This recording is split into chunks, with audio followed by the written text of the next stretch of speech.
Almost 30,000 pounds. That's what it would have cost me if I went to the hairdressers to get a washer, blow dry, and trim, or sometimes a trim.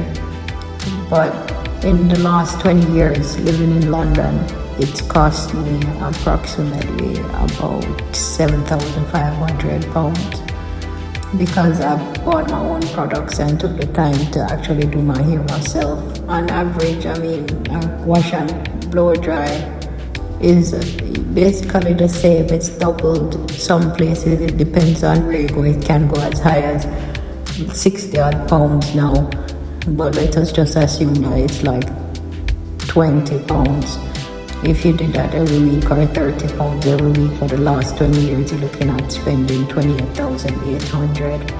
So if I spend 7,500 by buying my own products and learning how to do my own hair, what's happened is that I've basically saved 21,000, about 21,000 plus.